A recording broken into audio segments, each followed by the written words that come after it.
Question number 4 का 5 पढ़ रहे हैं। कहता है एक आयत का क्षेत्रफल 9 वर्ग इकाई कम हो जाता है।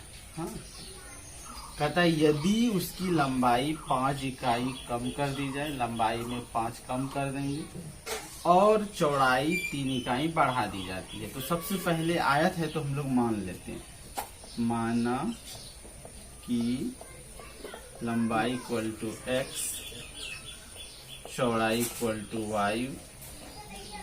तो क्षेत्रफल क्या होता है आयत का?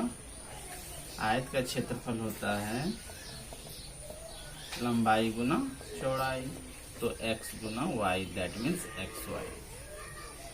अब अकॉर्डिंग टू क्वेश्चन आते हैं, कहता है क्षेत्रफल में 9 कम हो जाता है। कब? जब लंबाई में 5 कम कर दिए। लंबाई x है तो x में हम लोग 5 कम कर देंगे। फिर क्या कहता है कि चौड़ाई में 3 इकाई बढ़ा दिया जाए, बढ़ा मतलब प्लस कर देंगे। और टोटल जो क्षेत्रफल है, क्षेत्रफल में हमें कितना कमी कहता है? 9 की कमी। कमी मतलब माइनस कर देंगे। अब हम यहां से देखो, पहले नंबर को दोनों से मल्टीप्लाई करेंगे, फिर दूसरे नंबर को इससे, फिर इससे। x को y से करेंगे तो xy हो जाएगा, x को 3 से करेंगे तो 3x होगा। 5y यहाँ देखो माइनस है, प्लस माइनस माइनस, 5 को y से करेंगे तो 5y आएगा, plus minus minus 15 equal to xy minus 9। ठीक है, यहाँ से xy चूंकि यह प्लस है, इधर आएगा तो माइनस में यह कट जाएगा।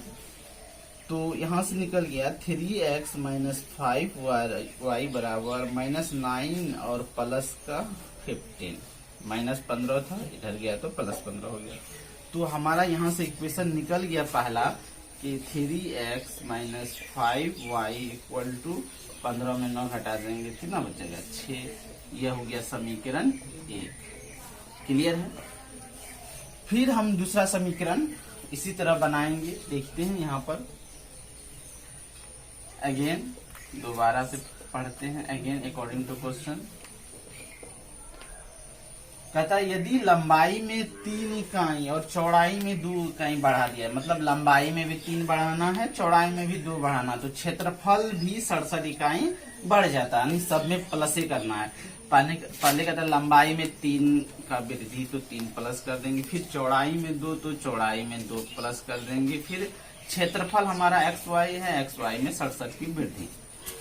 फिर हम वैसे करेंगे, फर्स्ट वाले को इससे मल्टीप्लाई करेंगे, फिर इससे करेंगे तो x को y से करोगे तो xy, x को 2 से करेंगे तो 2x, 3 को y से करेंगे तो 3y, 3 2 जा 6, इधर हुआ xy प्लस 67। अब यहाँ से xy क्या करेंगे? काट देंगे। ठीक है, तो हम लोग अब क्या कर देंगे? 6 को इधर लेते जाएंगे तो 2x प्लस 3y बराबर कितना हो जाएगा? 67 माइनस 6, तो 2x प्लस 3y बराबर 61। यह समीकरण कौन सा हो गया? हमारा दूसरा। क्लियर है? अब दोनों को समीकरण 1 समीकरण 2 को रख के सॉल्व करेंगे। हमारा पहला समीकरण क्या आया? 3x माइनस 5y बराबर 6 और दूसरा है 2x प्लस 3y बराबर 61।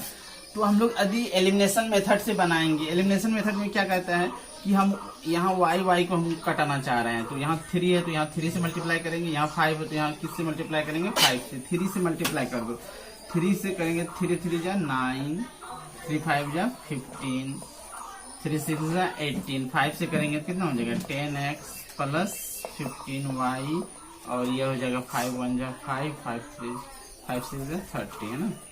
तो यह दोनों कट रहा है, यहाँ जोड़ देते हैं, 19x आ जाएगा। इसको जोड़ेंगे तो 8 5 13, 1 तो 2 हो गया, यहाँ 3, तो x बराबर 323/19। तो 19 से कम 19 बचेगा 13, 13 133, तो 19 7 133। तो x बराबर हमारा कितना निकल गया? 17। अब x की वैल्यू किस में पुट करेंगे? समीकरण 1 में पुट कर देते हैं, जल्दी बन जाएगा। तो x का मान समीकरण 1 में रखने पर, हाँ, तो 3x minus 5y equal to 6, 3 गुना 17 माइनस 5y इक्वल टू 6, तो 17 तो ये कितना हो जाएगा 51 माइनस 5 इक्वल टू 6। तो minus 5y equal to 6 minus 51।